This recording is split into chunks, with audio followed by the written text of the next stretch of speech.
Well, good afternoon, kitchen friends. I am back and it is a really snowy, cold week in Collierville, Tennessee, and we have really enjoyed having a lot of snow out. A lot of people have had to miss work, unfortunately, but we've gotten about 10 inches of snow, which is not a common thing in this part of the South.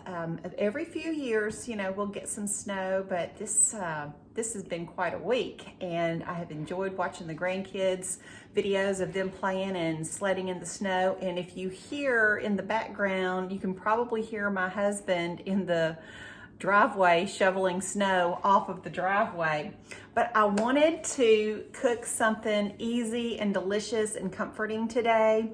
This is in my cookbook that I made years ago for our family. These are just our family favorites that I chronicled into a book that I had made from Shutterfly. In this book, we got it listed as Easy Peach Cobbler. And I was getting ready to make this today and realized I didn't have any peaches in the house. Well, I had a small can, but this calls for the large, like the 28-ounce can of peaches. So what I did is I went to the freezer and I got out my my blackberries from the freezer. So I've put them on the stove and kind of made a blackberry sauce so that I can put it in this. But this is such an easy recipe, y'all. You're gonna start with a stick of butter, and you're gonna melt that in the bottom of your casserole dish. So I'm gonna go over here and put this in the microwave for about 40 seconds so that can get melted. So while that's doing that, the rest of what you do is it asks for a cup of self-rising flour, a cup of sugar, and a cup of milk. How completely easy is that? So we're gonna mix this up real quick. You only need one measuring cup. So we've got our cup of sugar, cup of flour, and I don't even get tedious with how I do the flour like you usually do for baking. Put that in there, and a cup of milk. Dump that in and we'll mix this up. So a lot of the country has been getting this this winter storm. Did you get some of that where you live? Did you all get the winter storm? All right, so we're just gonna mix this up. I like to use a small whisk on something this size. See, it's just kind of actually more of a medium-sized whisk, but definitely not that big kind.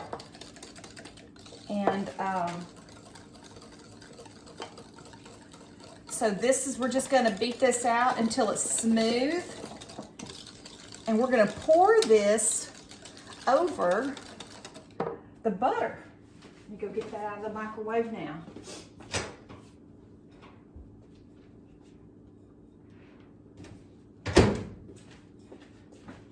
So 40 seconds had it mostly melted, not completely, but mostly. That's good enough.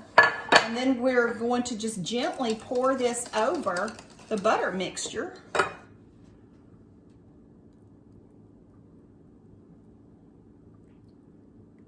This is like the easiest. This is the easiest cobbler in the world. All right, so now that that's done, we will put our berries or our fruit over it. And you can use whatever fruit you want. We call it peach cobbler, but goodness, you can use any fruit you want, which obviously I'm doing that today. So now you're just gonna kind of distribute your fruit all around over the casserole, because you don't want to dump it just right in the middle and just have a big clump of fruit in the middle.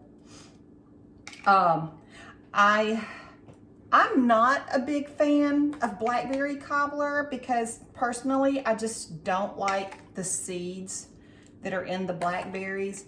And we have blackberry vines here at the house, and we grow all of our own blackberries. So these are right from our yard, and I just clean them up good and and put them in 2-cup containers to freeze until I'm ready to use them. But my favorite way to use them is to make jam, because I can strain out all of the seeds when I make jam. And that's how I use the majority of them. Here's a jar of the jam that I made this summer. See, Blackberry Jam 2020. So I think I made at least a dozen jars of those this summer. We get a lot of blackberries off of our bushes. I love being able to make jams from something that we've grown ourselves. We also make a lot of pickles. My husband always puts some cucumber vines up too, and we love making pickles with our cucumbers. All right, so that's it. That's all it takes. That right there, you can see that pretty well. So it's just sitting there. You're not going to stir it. So when this cooks, the dough, which is the crust, is just going to kind of bubble up over the fruit and create a nice brown crust. And if you don't overcook it, it'll be nice and moist and delicious, and it's wonderful with some vanilla ice cream.